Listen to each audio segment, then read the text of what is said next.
खल मन पावक ज्ञान धन जासुर दया बसहु राम शरचा कुंद समरे उमारमन करुणाय जाहि दीन परली करहु कृपा मर्दन सिया राम सब जग जानी करो प्रणाम जोरी जुग पानी। श्री राम राम रघुनंदन राम राम श्री राम राम भरताग्रज राम राम श्री राम राम रणकर्कश राम राम श्री राम राम शरणं भव राम श्री रामचंद्र चरणों मनसा स्मरामि श्री रामचंद्र चरणों वचसा गृह्णामि श्री रामचंद्र चरणों शिरसा नमामि श्री रामचंद्र चरणों शरणं प्रपद्ये। वक्रतुंड महाकाय सूर्यकोटि समप्रभ निर्विघ्नं कुरु मे देव सर्वकार्येषु सर्वदा। गुरुर्ब्रह्मा गुरुर्विष्णु गुरुर्देवो महेश्वरः गुरुः साक्षात् परब्रह्म तस्मै श्री गुरुवे नमः। ॐ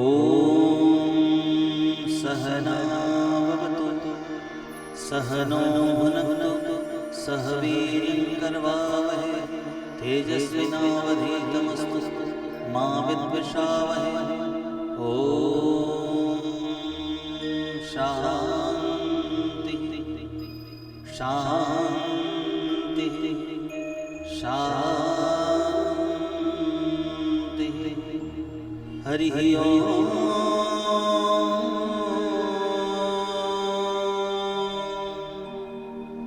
हरि ओम।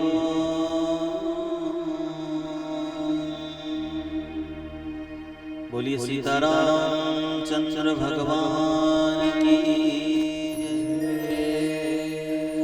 श्री स्वामी नारायण भगवान की जय। श्री राधा कृष्ण भगवान की जय। श्री गजानन गणपति महाराज की जय। पवन सुत हनुमान जी महाराज की जय। उमापति महादेव की जय। गोस्वामी तुलसीदास जी महाराज की जय। सद्गुरुदेव की जय। गुरु हरि प्रमुख स्वामी जी महाराज की जय। प्रगट गुरु हरिमहंत स्वामी जी महाराज की जय। सब संतन की सब भक्तन की सत्य सनातन हिंदू धर्म की श्री रामचरितमानस की नमः पार्वती पते हर हर महादेव।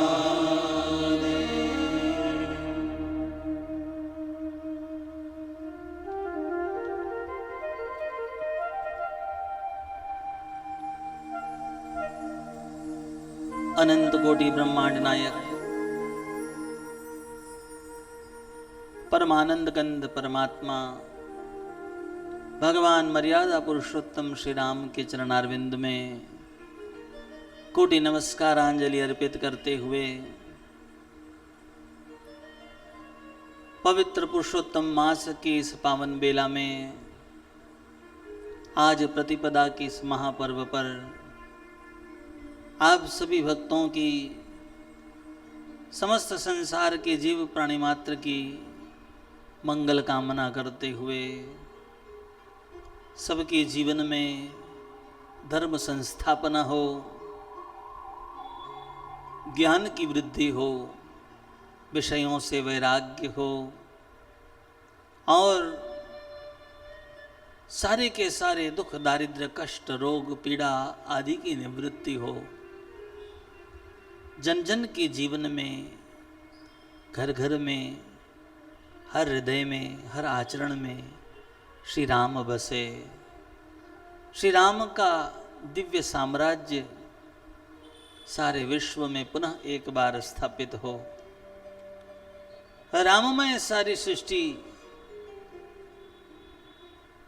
मंगल का भवन बने, सारे अमंगल दूर हो, इसी पवित्र कामना के साथ फिर एक बार आप सभी भक्तों के अपार स्नेह और प्रतिसाद के उपरांत इस अधिक मास के पावन पर्व पर आप सबके समक्ष श्री राम कथा के पवित्र गाथा को लेकर के उपस्थित हुए हैं। इस दिव्य राम यात्रा में आप सभी का मंगलमय स्वागत करते हुए, अभिवादन करते हुए समस्त यजमानगण, आचार्यगण, संतगण, संगीतकारगण, सभी आयोजकगण, आप सभी श्रद्धावान भक्तगण,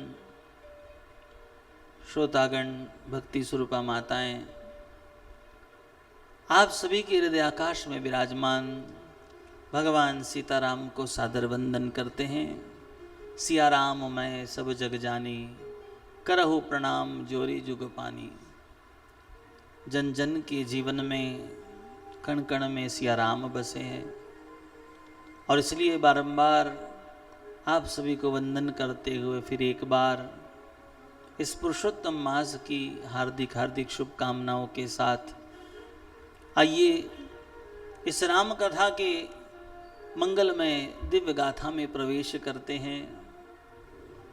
प्रतिदिन भागवत हेरिटेज इस YouTube और Facebook चैनल के माध्यम से आप सब तक यह भगवान मर्यादा पुरुषोत्तम श्री राम की पवित्र गाथा और इस गाथा के द्वारा दिव्य जीवन रहस्य, मानस के दिव्य मर्म को सनातन धर्म की इस धारा में प्रवाहित होते हुए गोस्वामी तुलसीदास जी महाराज के कल्याणकारी दिव्य लेखन रामचरितमानस के माध्यम से, पवित्र चौपाइयों के माध्यम से, सुंदर संगीत के माध्यम से आप सब तक पहुंचाने का यह अल्प सा प्रयास है।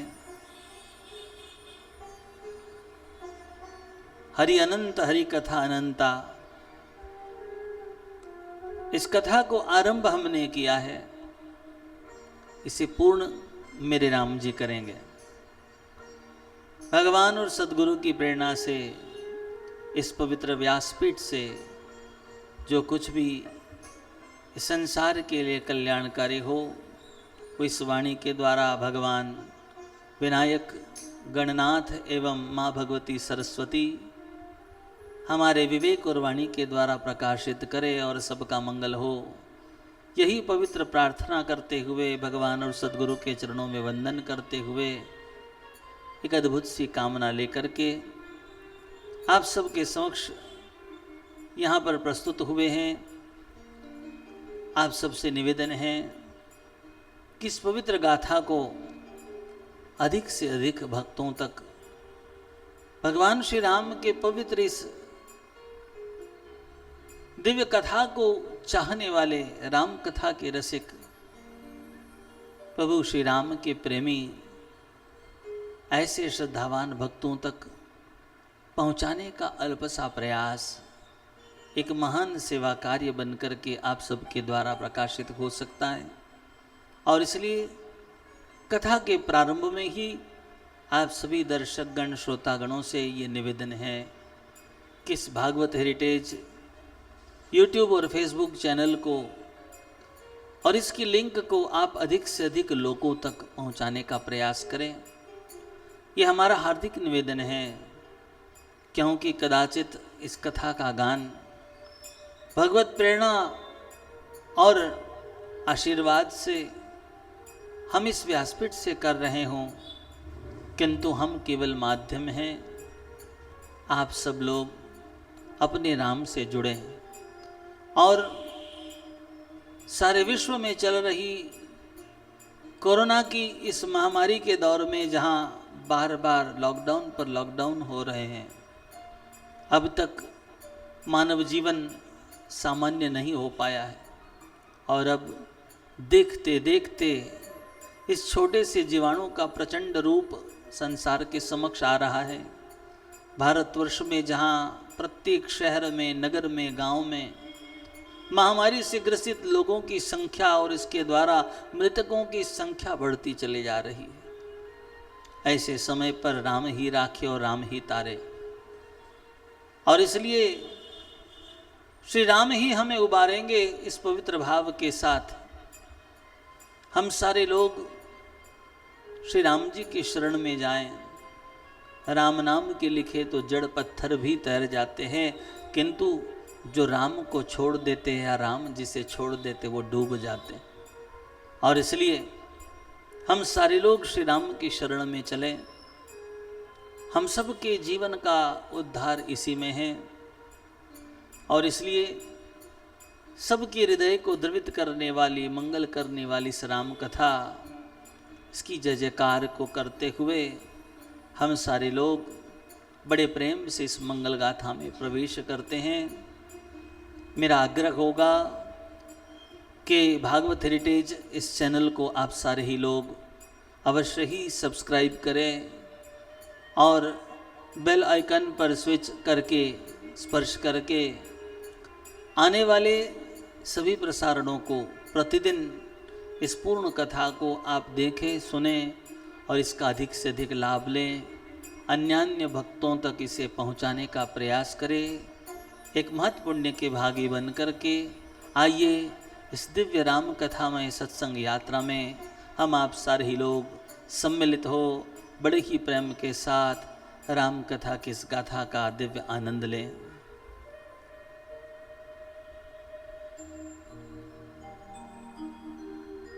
तुझे जय राम कथा, जय सिया राम कथा,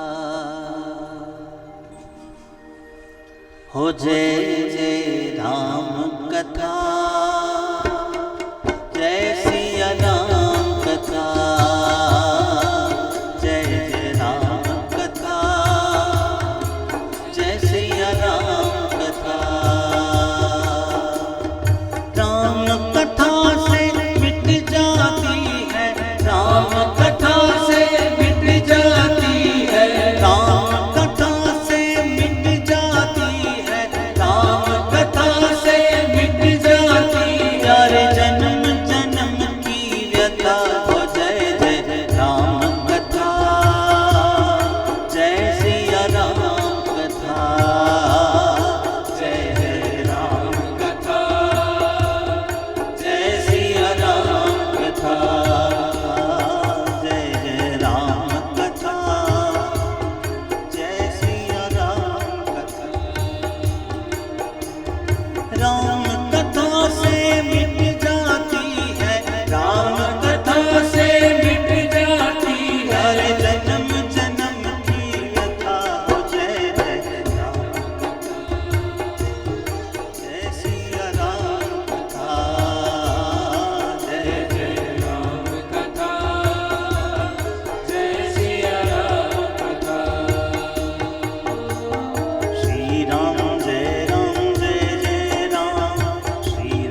सहित जय जपत पुरारी राम कथा, जय सिया राम कथा,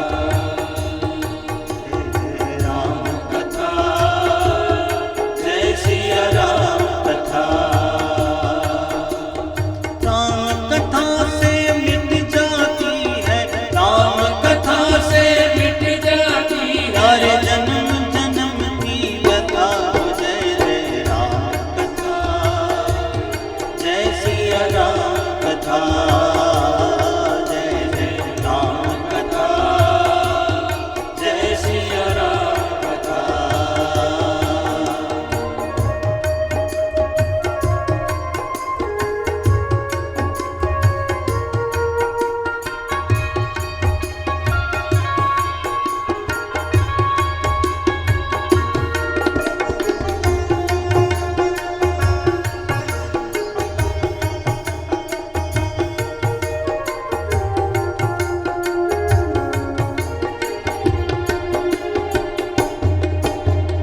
राम कथा सुंदर करतारे, संशय विहग उड़ान हारे। राम कथा सुंदर करतारे, संशय विहग उड़ान हारे। मंगल भवन मंगल हारे, मंगल भवन मंगल हारे। द्रव सुत दशरथ अजर बिहारी। राम कथा, जय सिया राम कथा, जय जय राम कथा, जय सिया राम कथा, जय जय राम कथा, जय सिया राम कथा, जय जय राम कथा, जय सिया राम कथा। राम कथा से मिट जाती है, राम कथा से मिट जाती हर जन्म जन्म की व्यथा। जय जय राम कथा, जय सिया राम कथा, जय जय राम कथा, जय सिया राम कथा। श्री राम जय राम जय जय राम, श्री राम जय राम जय जय राम, श्री राम जय राम जय जय राम, श्री राम जय राम जय जय राम, श्री राम जय राम जय जय राम, श्री राम जय राम जय जय राम, श्री राम जय राम जय जय राम, श्री राम जय राम जय जय राम, श्री राम जय राम जय जय राम, श्री राम जय राम जय जय राम, श्री राम जय राम जय जय राम। जय सिया राम जय जय सिया राम, जय सिया राम जय जय सिया राम, जय सिया राम जय जय सिया राम, जय सिया राम जय जय सिया राम, जय सिया राम जय जय सिया राम। श्री राम जय राम जय जय राम, श्री राम जय राम जय जय राम, श्री राम जय राम जय जय राम, श्री राम जय राम जय जय राम, श्री राम जय राम जय जय राम, श्री राम जय राम जय जय राम, श्री राम जय राम जय जय राम, श्री राम जय राम जय जय राम, श्री राम जय राम जय जय राम, श्री राम जय राम जय जय राम, श्री राम जय राम जय जय राम, श्री राम जय राम जय जय राम, श्री राम जय राम जय जय राम, श्री राम जय राम जय जय राम। हो जय जय राम कथा, जय सिया राम कथा, हो जय जय राम कथा, हो प्यारी राम कथा। तो आइए इस पवित्र राम कथा में आप सबका स्वागत है। सामान्य रूप से एक परंपरा है कि जब कभी कोई कथा का आरंभ होता है तो यह आरंभ परिचय का होता है। हमारा आपका ये लौकिक परिचय तो न जाने कब का है, किंतु ये परिचय केवल श्रोता और वक्ता का नहीं, ये परिचय गुणों का है, भावों का है, ग्रंथ का है, ग्रंथ के लेखन का है, लेखन के उद्देश्य का है, ग्रंथ की महिमा का है, सदग्रंथ से मिलने वाली प्राप्ति का परिचय, होने वाले लाभ और फलश्रुति का परिचय, साथ ही साथ लेखक का परिचय। और इसकी आवश्यकता क्या? सामान्य रूप से जब तक पहचान नहीं होती तब तक नजदीकियां नहीं होती। जीवन में महात्मा का बड़ा महत्व है। प्राप्ति का मोल तब तक नहीं समझ आता जब तक महिमा समझ नहीं आती। और इसलिए इस राम कथा को सुनने के पूर्व आज प्रथम दिवस की इस गाथा में हम सारे लोग क्यों न हो मानस का परिचय प्राप्त करें, रामायण जी का परिचय, इसके लेखन और लेखक का परिचय, इसके दिव्य महात्मा का और भाव का परिचय प्राप्त करें। महात्माओं ने इस ग्रंथ को परंपरागत आज सदियों से, युगों से गाया है और इसका अपार महत्व बताया हुआ है। भगवान की तरह भगवान की यह कथा भी बड़ी अनंत है, कल्याणकारी और दिव्य है। जिन संतों ने, भक्तों ने इसकी महिमा को जाना, वे तो मानस में डूब गए, खो गए भगवान की इस गाथा में। अलौकिक आनंद का महासागर यह राम कथा है, जिसका मात्र स्मरण ही मनुष्य को गदगद कर देता है। ऐसा लगता है कि मानो एक परम धन मिल गया। प्रिय भक्तों, आप सबके बीच इस राम कथा के आरंभ को करते हुए ही न जाने आज हमें एक ऐसा अलौकिक हर्ष हो रहा है, ऐसी दिव्य अनुभूति हो रही है कि हम अपने आप को, अपने भावों को रोक नहीं पा रहे। अनायास ही श्री राम और राम की कथा का सुमिरन मात्र करने से, इसकी जय जयकार करने से आनंद के अश्रु, करुणा और भाव के अश्रु सहज छलकने लगे। मानो श्री राम प्रेम की, राम कृपा और करुणा की गागर छलकने लगी हो। अपार ऐसा महिमा है। ऐसा लगता है कि इन्हीं रस बिंदुओं के सागर से डूब करके हमें भवसागर की ओर ले जाने के लिए भगवान की ये गाथा प्रकट हुई है। क्योंकि जहां भगवान की गाथा प्रकट होती है वहां भगवान अवश्य प्रकट होते हैं, वहां भगवान के भक्त अवश्य प्रकट होते हैं।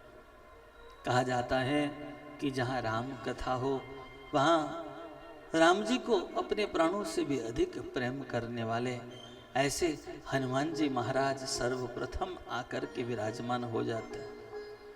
और इसीलिए इस कथा के आरंभ में हम सब ने बड़ी श्रद्धा, भक्ति और प्रेम के साथ मिलकर के हनुमान जी का आवाहन किया कि आइए हनुमंत विराजिए, कथा कहो मति अनुसार। आपसे अधिक राम जी को कौन जानता होगा, उनकी महिमा को कौन बखान सकता होगा, किंतु फिर भी आप राम कथा के रसिक हैं, आप प्रेमी हैं। और इसलिए हे हनुमंत लाल, मैं अपने मति अनुसार आपको कथा सुनाता हूं। ये राम कथा जो कदाचित नन्हे नन्हे बच्चों की लोरी भी बन सकता है, और यही राम कथा, यह गाथा जो बड़े बड़े ज्ञानी, ध्यानी, तपस्वी, स्वयं आदिदेव महादेव के लिए भी महायोग का साधन बन सकती। ये राम कथा जिसका नित्य निरंतर भगवान महादेव ध्यान करते हैं, गान करते हैं। ये राम कथा वास्तव में बड़ी प्राचीन है, किंतु फिर भी इस राम कथा के सामर्थ्य को देखो। ये केवल मनोरंजन नहीं है, केवल आत्मरंजन नहीं है, ये लोकरंजन का साधन भी नहीं है। ये केवल कला, वाक्पटुता, विद्वत्ता या संगीत की प्रस्तुति नहीं है। वास्तव में ये राम कथा जो हम सब के जीवन की व्यथा को दूर करने का साधन है।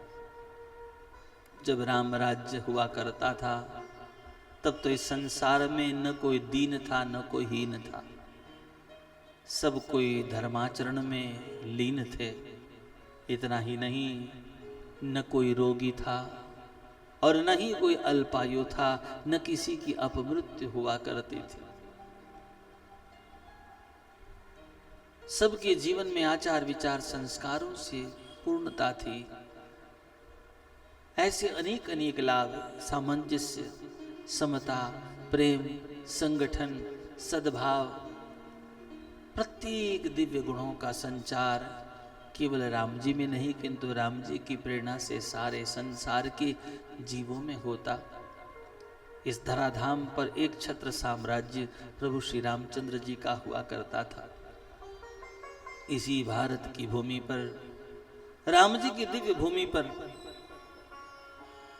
एक और जहां अयोध्या की पावन भूमि पर मेरे राम जी का दिव्य मंदिर निर्माण का कार्य आरंभ हुआ है, तो दूसरी ओर हमारा ये अल्प सा प्रयास है कि इस राम कथा के माध्यम से भारत के ही नहीं, किंतु विश्व के तमाम मनुष्यों के हृदय में राम जी का वह दिव्य प्रासाद, वह दिव्य मंदिर तैयार हो, निर्माण हो। प्रत्येक व्यक्ति का जीवन राममय बने, कल्याणमय बने। और इसी पवित्र कामना के साथ इस राम कथा के सामर्थ्य का यदि बखान करे, तो ऐसा कहना अतिशयोक्ति नहीं होगी कि राम कथा भले ही प्राचीन है, किंतु इस कथा में अर्वाचीन तमाम समस्याओं के निराकरण का मार्गदर्शन है। इसका ऐसा सामर्थ्य है कि वर्तमान की सभी समस्याओं का समाधान कर सकते। वास्तव में राम जी के विषय में भारत में कौन नहीं जानता। भारत का बच्चा बच्चा राम जी के विषय में जानता। सामान्य रूप से प्रत्येक व्यक्ति राम कथा को जानता है, फिर नया क्या कहें। ऐसा क्या है जो सुनने में अच्छा लगता है और बार बार सुनने को जी चाहता है। ऐसा क्या है इस राम कथा में कि बार बार इसको गाने को जी चाहता है। एक बार एक शक्कर की गुड़िया जो संकल्प करती है कि मैं समुद्र की थाह को लगाना चाहती हूं, वो समुद्र की गहराइयों को नापना चाहती, वो कूद पड़ी, किंतु सागर में जैसे ही गहराइयों में गई, वह जाकर के सागर की लहरों में विलीन हो गई। किंतु वास्तविकता ये थी कि वो विलीन हुई, और जैसे ही विलीन हुई अपने अस्तित्व को तो खो दिया, किंतु सागर के अस्तित्व को पा लिया। ठीक उसी प्रकार जो कोई जीव राम कथा में लीन हो जाता है, वो राममय हो जाता है, राम तत्व में विलीन तो हो जाता है, किंतु राम की हस्ती को पा जाता है, श्री राम की भक्ति और मस्ती को पा जाता है, राम कृपा से मुक्ति को पा जाता है। तो ऐसी जगत कल्याण को करने वाली परम मंगलकारी दिव्य राम जी की कथा, हाँ, यदि केवल प्रसंगों का ही वर्णन करना चाहे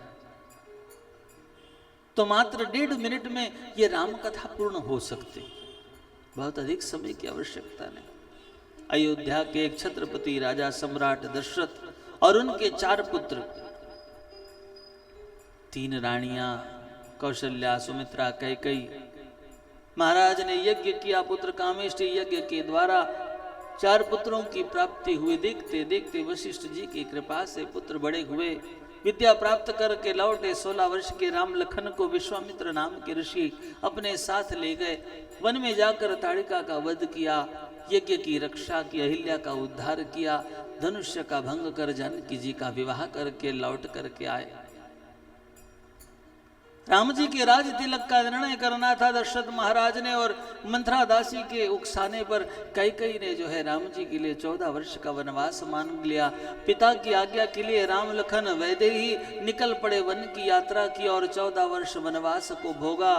तीर्थ यात्रा करते अनेक अनेक ऋषि मुनि भक्तों को पावन करते मिलते हुए और पंचवटी के क्षेत्र में पहुंचे। राम जी की मुलाकात जो है रावण की बहन शूर्पणखा से हुई, सीता जी पर झपटी और लक्ष्मण जी ने उसके नाक कान का छेदन किया हुआ है। खरदूषण अपने भाइयों को सेना समेत ले आई। श्री राम और लखन का खरदूषण के साथ युद्ध हुआ, दैत्यों का विनाश किया।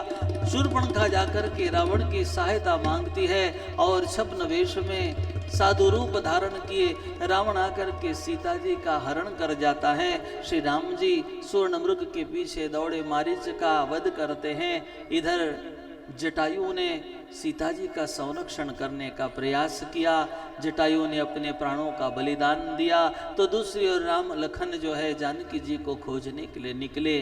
पुष्पक विमान में रावण लंका नगरी की ओर जानकी जी को लेकर के गया हुआ है। सीता जी की खोज करते हुए माता शबरी से मुलाकात करके राम जी अब आगे बढ़े और जाकर के किष्किंधा के राजा सुग्रीव के साथ मित्रता की, बाली का वध किया, सुग्रीव को अपना न्याय दिलाया हुआ है और भालू वानरों की सहायता से हनुमान जी के द्वारा जो है जानकी जी की खोज हुई। 100 योजन समुद्र लांग करके हनुमान जी लंका दहन करके जानकी जी का समाचार ले आए, राम जी को संदेश दिया। भालू वानरों की सेना को लेकर के जय जयकार करते और समुद्र पर सेतु का निर्माण किया हुआ है और राम लखन जो है उस पार पहुंचे। लंका नगरी के बाहर समुद्र तट पर रणभूमि में जो है युद्ध हुआ। महायुद्ध में दैत्यों का संहार हुआ श्री राम जी के द्वारा। अब अंत में रावण और कुंभकर्ण का विनाश हुआ है। दैत्यों का नाश करके और धर्म की संस्थापना करते जानकी जी को पुनः लौटा करके पुष्पक विमान में विराजमान हुए। आकाश मार्ग से लौटकर पुनः 14 वर्ष का वनवास भोगे और प्रभु रामचंद्र जी अयोध्या आए और आकर के अयोध्या में राम जी का राज तिलक हुआ। इसी के साथ राम राज्य की स्थापना हुई और राम कथा पूरी हुई।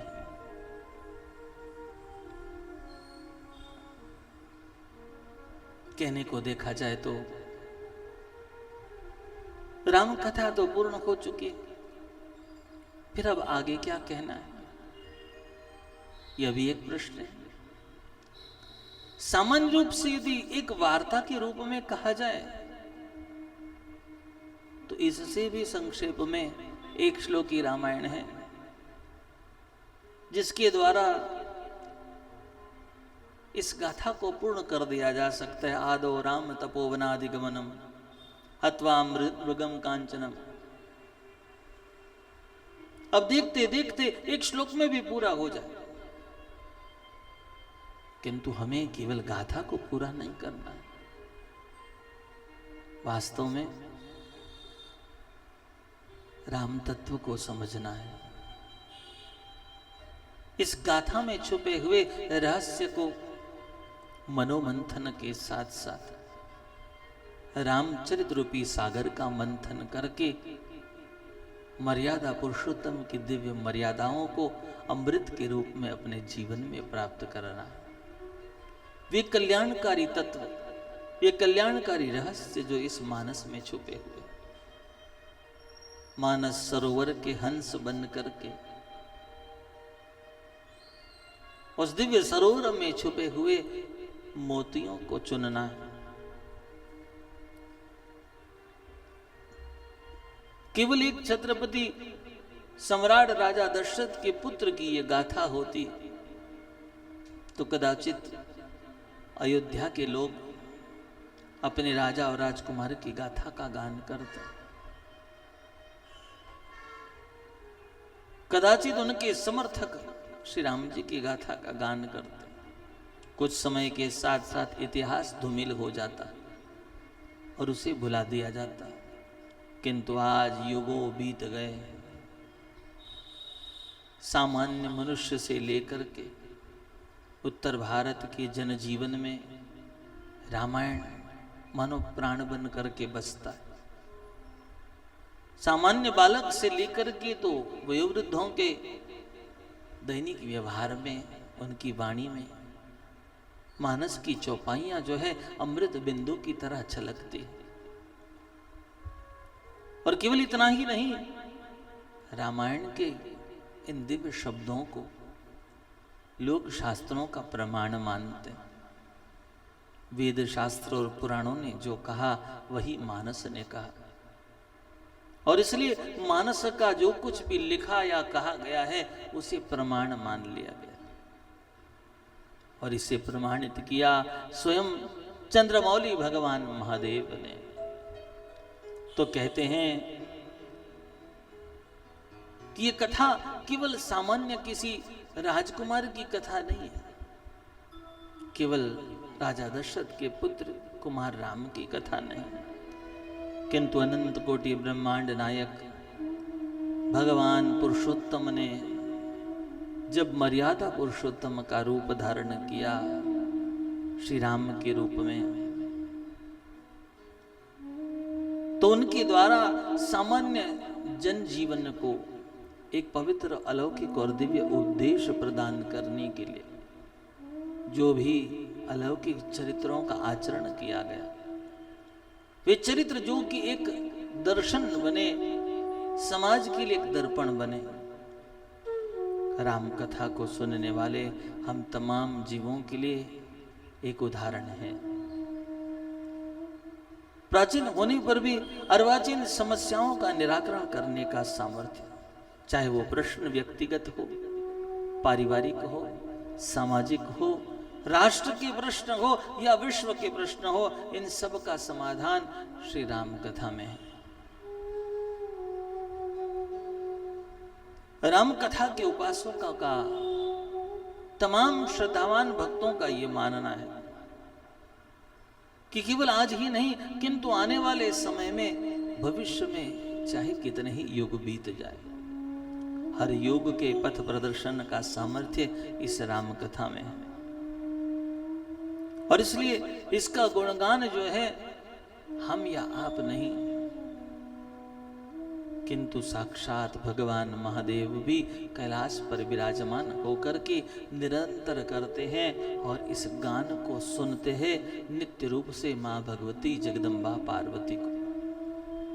इतना ही नहीं, याज्ञवल्क्य जैसे महामुनि इसका गान करते हैं तो भरद्वाज जैसे श्रद्धावान ऋषि जो है उसका निरंतर श्रवण करते हैं। प्रयाग जैसे क्षेत्र में यह कथा निरंतर चलती। बड़ी ही अलौकिक यह कल्याणकारी गाथा, जिसके लिए अयोध्या के महात्माओं का यह मानना है कि संपूर्ण राम कथा के 7 सोपानों को यदि 3 भागों में विभाजित कर दिया जाए तो ये कह सकते हैं कि संपूर्ण राम कथा संसार के तमाम साधकों को भिक्षा, शिक्षा और दीक्षा प्रदान करती। संपूर्ण राम कथा का मुख्य ध्यान एक और बालकांड की ओर रखा गया है, दूसरा अयोध्या कांड और तीसरा लंका कांड की ओर केंद्रित किया। संपूर्ण राम कथा बड़ी अलौकिक और दिव्य है, प्रत्येक चौपाई बड़ी अमूल्य है, जीवन का एक अनोखा आयाम प्रदान करती, और इस पर जितना चिंतन करे उतना कम है। मानस मर्मज्ञों ने एक एक चौपाई पर मानस पीयूष के नाम से न जाने कितने ग्रंथ रच दिए। हम आप तो बस इस अमृत में प्रसाद का आस्वाद लें। कहते हैं कि बालकांड का आरंभ, अयोध्या कांड का मध्य और उत्तरकांड का अंत, यह मनुष्य जीवन को प्रकाशित करने के लिए एक बड़ा सुंदर सा आयाम प्रदान करता है। बालकांड का आरंभ ये शिक्षा प्रदान करता है। शिक्षा के दो अर्थ होते हैं, एक तो है ज्ञान प्रदान करना, शिक्षित करना, अभ्यासरत करना, अनुभव कराना, बोध कराना।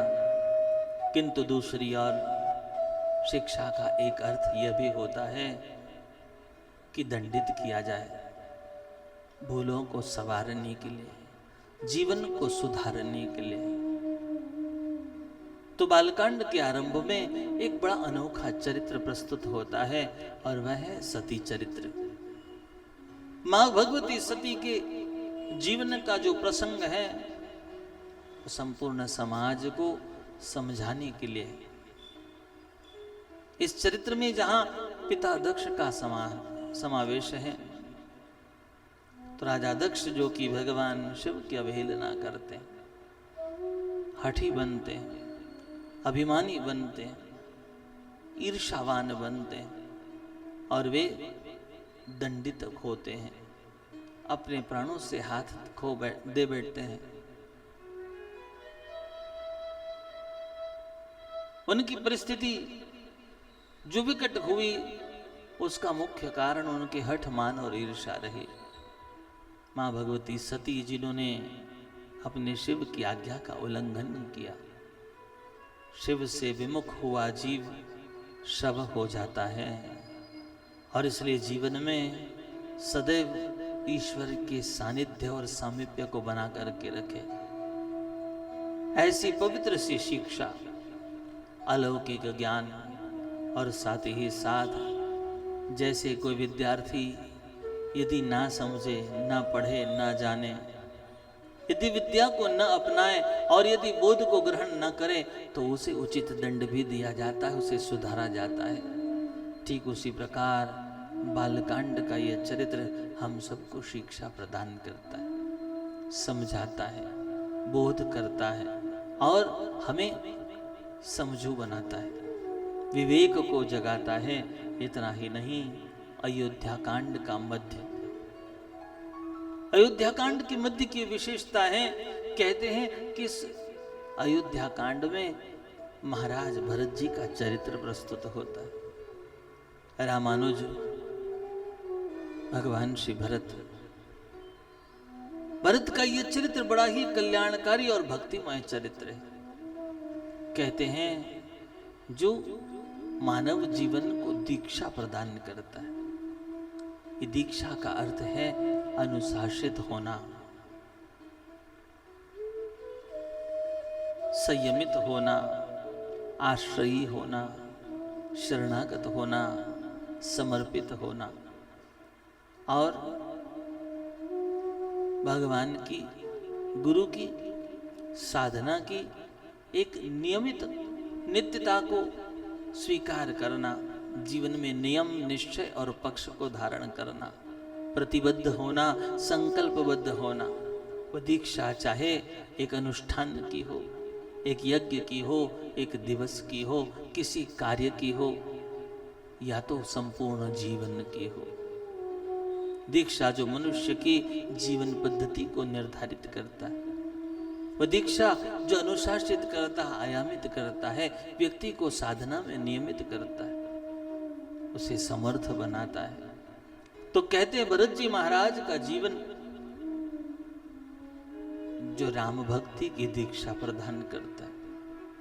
भरत जी ने जो जीवन जिया है वो हम सबको एक अलौकिक प्रेरणा प्रदान करता है। मानो संपूर्ण राम कथा का प्राण सा बना हुआ ये प्रसंग। गोस्वामी तुलसीदास जी महाराज कहते हैं कि संपूर्ण रामचरितमानस का लेखन मैंने किया, किंतु श्रेय तो मैं भरत जी के इस चरित्र को ही सारा देना चाहता हूँ। इसका कारण क्या है? गोस्वामी जी कहते हैं कि यदि रामचरित में भरत जी का चरित्र ना होता तो कले काल में मुझ जैसे सठ को श्री राम के सन्मुख करने का कारण कौन बनता।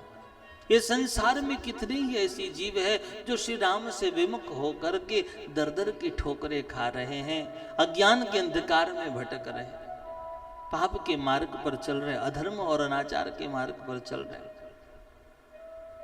जो षट हो चुके, जो मूढ़ हो चुके, जो विकारों से ग्रसित हो चुके। तुलसीदास जी महाराज तो परम भक्त थे, भगवान वाल्मीकि के ही साक्षात मानव अवतार हो इस कलिकाल में, किंतु वे भी अपने आप के लिए षट शब्द का प्रयोग करते एक महान विभूति होकर के, और ये कहते हैं कि भरत जी का चरित्र इतना महान है जो मुझे प्रेरणा देता है, मुझे चेतना देता है। यदि ये चरित्र न होता तो मैं श्री राम के सन्मुख कैसे हुआ होता। बड़े ही पवित्र भाव के साथ गोस्वामी जी लिखते हैं कि सिया राम प्रेम पीयूष पूर्ण होत जन्म न भरत को, मुनिमन अगम यम नियम समदम विषम व्रत आचरित को। कहते हैं कि यदि इस संसार में भरत जी महाराज का चरित्र प्रकट न हुआ होता तो श्री राम की प्रेम का पीयूष मुझे कौन पिलाता। भरत जी महाराज ने केवल जीवन नहीं जिया है किंतु अपने प्रेम को अमृत बनाकर प्रकट किया है। उनका समर्पण प्रभु श्री राम के प्रति, उनकी भक्ति और साथ ही साथ उनकी जो साधना रही है। कहते हैं भरत जी का चरित्र की जिसमें प्रभु श्री राम भी उनके आगे नतमस्तक हो गए।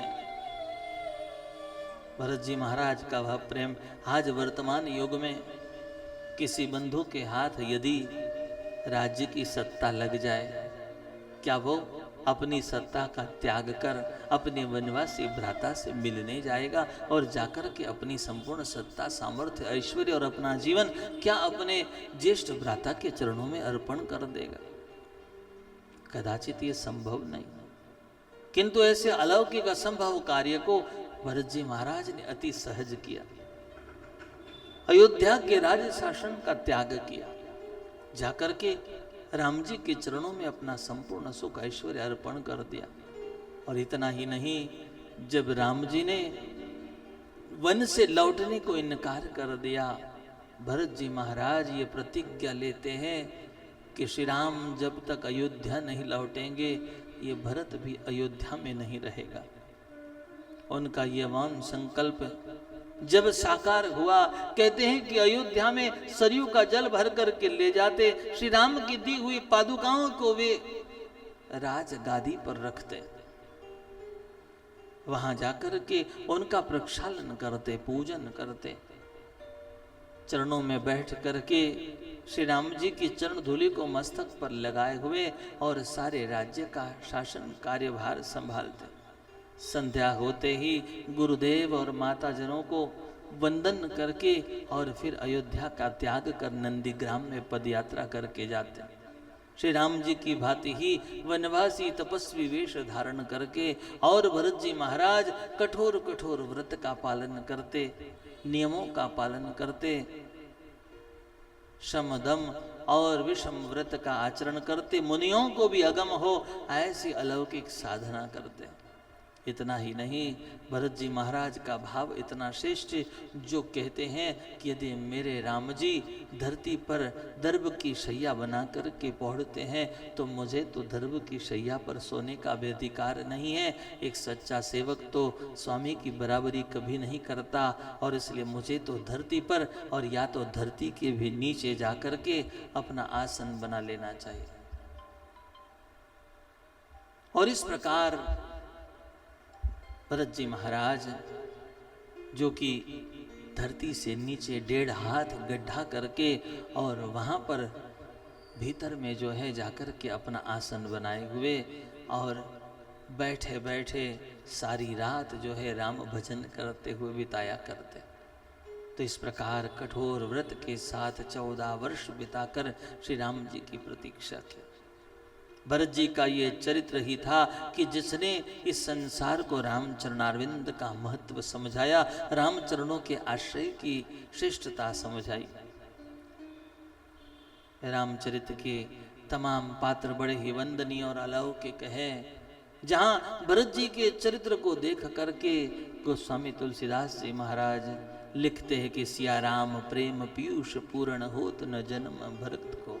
यदि भरत जी महाराज का जन्म न होता तो इस संसार में राम जी के प्रेम का पीयूष जो है कौन प्रकट करता, कौन उसे प्रदान करता।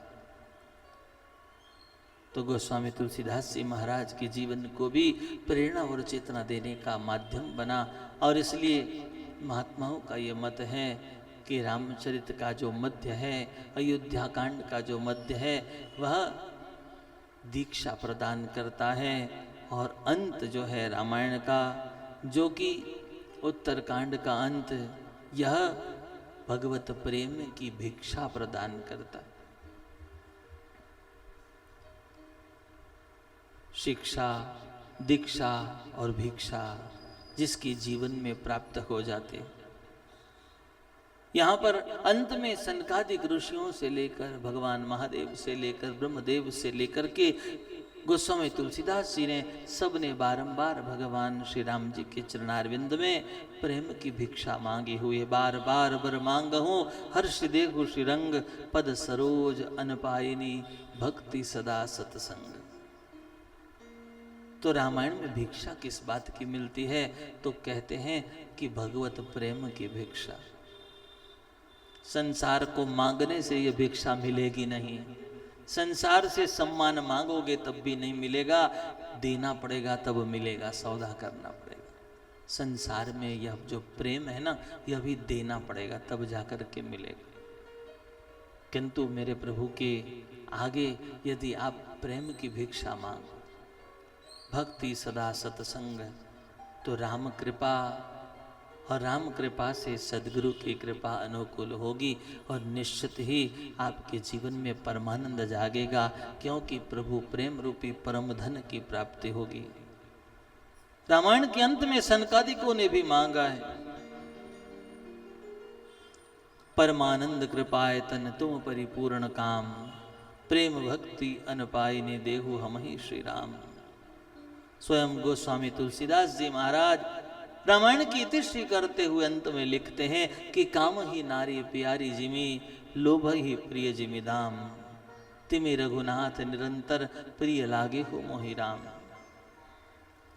तो आठो ही आम हे राम, आप मुझे सदैव ही प्रिय हो। इस प्रकार का भाव जो है भगवान के श्री चरणों में रखा हुआ है।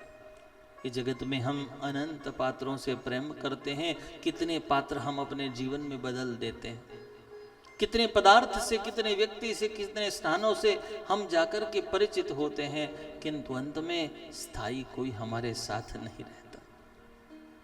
कारण यह है कि नाशवंत से प्रेम करके भी हम नाशवंत ही है, नष्ट हो जाएंगे। शाश्वत से प्रेम करके हमारी आत्मा चिरंतन में विलीन होकर के शाश्वत सुख की अनुभूति करेगी।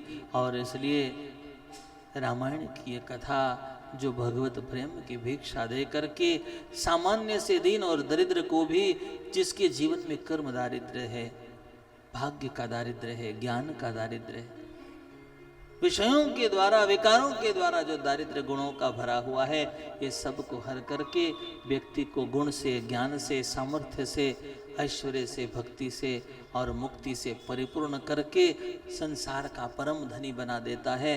तभी तो मीरा जी लिखती कि पायो जी मैंने राम रतन धन पायो। तो ये राम कथा हम सबके जीवन को रत्न सा अनमोल बना देगी, परम धन से आलोकित कर देगी। तो यह कथा बड़ी अलौकिक और कल्याणकारी है, दिव्य है, जिसका महिमा निरंतर गान करते रहे। समय की मर्यादा के साथ साथ हम लोगों को आज की गाथा में राम कथा की इस महिमा का केवल पारिचायिक आज का उद्बोधन करते हुए यहीं पर विराम करना होगा। कल ठीक संध्या काल 5 बजे हम सारे लोग एकत्रित होकर पुनः एक बार इस मंगलमय गाथा में सम्मिलित होंगे। और इसी के साथ कल गोस्वामी तुलसीदास जी महाराज की जीवन गाथा से जुड़ी हुई अलौकिक दिव्य प्रेरणादायी घटनाएं और उसी के साथ इस मंगलमय रामचरितमानस के लेखन और इस लेखन के साथ में इसके उद्देश्य को साकार करते हुए हम सारे ही लोग दिव्य रामचरित की ओर अग्रसर होंगे। तो हाँ, इसी के साथ आज की इस दिव्य गाथा को भगवान के श्री चरणारविंद में अर्पण करते हैं और इसी के साथ साथ आप सबसे निवेदन करते हैं कि आप सबके ही जीवन में यह भाव बना रहे। आज केवल एक पारिचायिक और प्रास्ताविक सत्र था जिसको अधिक मास के आरंभ में भगवान श्री रामचंद्र के चरणारविंद में अर्पण किया गया है। आप सबका भाव बना रहे।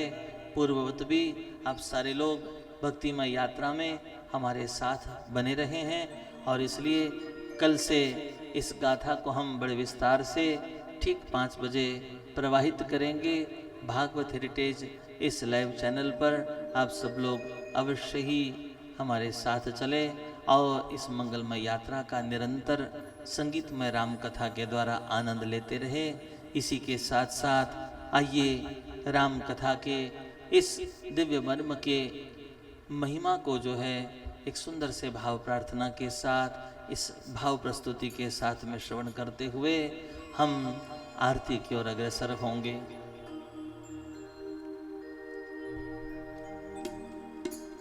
रामायण हमें क्या देती है, क्या बताती है, क्या सिखाती है और किस अलौकिक पद की ओर पहुंचाती है, इसका सुंदर सा महिमा गान एक पवित्र भजन के द्वारा प्रस्तुत करते हुए हम आरती की ओर अग्रसर होंगे।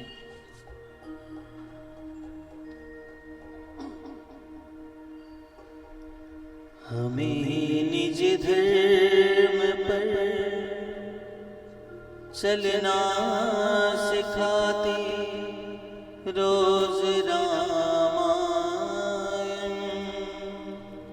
सदा शुभ आचरण करना बताती रोज रामायण। हमें निज धर्म पर चलना सिखाती रोज रामायण, सदा शुभ आचरण करना बताती रोज रामायण। हमें निज धर्म पर चलना सिखाती रोज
बोलिए सियावर रामचंद्र भगवान की जय।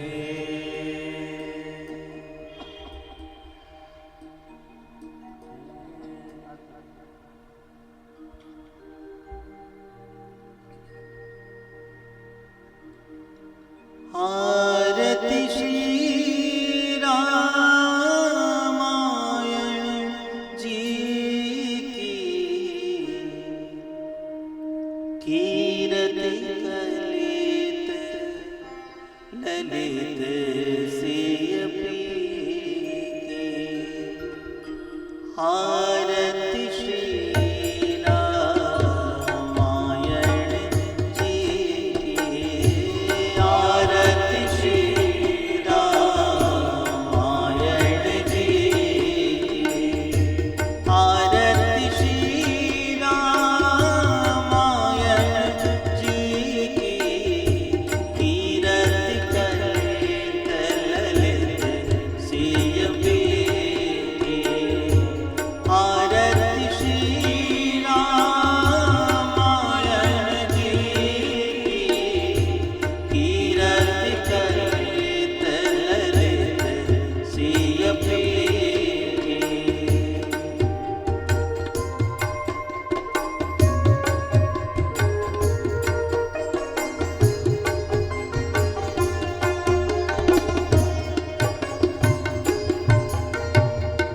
गावत ब्रह्मादिक मुनि नारद, गावत ब्रह्मादिक मुनि नारद, वाल्मीकि विज्ञान विशारद, वाल्मीकि विज्ञान विशारद, सुख सनकादि शेष अनुसारद, सुख सनकादि शेष अनुसारद, बरनि पवन सुत कीरतिनी के, बरनि पवन सुत कीरतिनी के।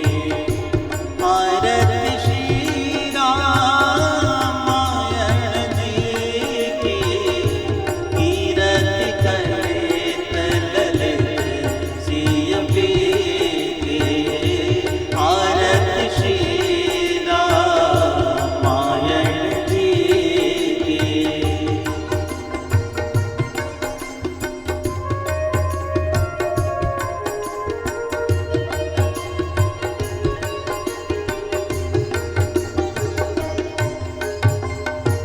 गावत वेद पुराण अष्टदश, गावत वेद पुराण अष्टदश, छह शास्त्र सब ग्रंथन को रस, छह शास्त्र सब ग्रंथन को रस, मुनि जन धर संतन का सर्वस, मुनि जन धर संतन को सर्वस, सार अंश सम्मत सब ही के, सार अंश सम्मत सब ही के।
पवन सुत हनुमान जी महाराज की जय। श्री स्वामी नारायण भगवान की जय। श्री राधा कृष्ण भगवान की जय। उमापति महादेव की सद्गुरुदेव की जय। गोस्वामी तुलसीदास महाराज की। गुरु हरि प्रमुख स्वामी जी महाराज की जय। प्रगट गुरु हरि महंत स्वामी जी महाराज की जय। सत्य सनातन हिंदू धर्म की श्री रामचरित मानस की जय। नमः पार्वती पते हर हर महादेव। जय श्री सीताराम। जय जय श्री सीताराम। जय जय श्री सीताराम।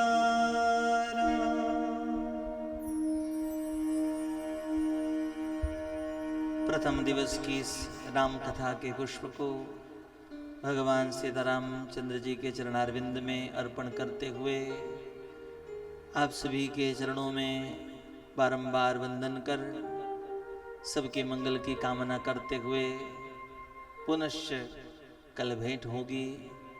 इसी कामना और प्रार्थना के साथ आज अपनी वाणी को यहीं पर विराम देते हैं। सभी को जय सिया राम, जय श्री कृष्ण, जय स्वामीनारायण।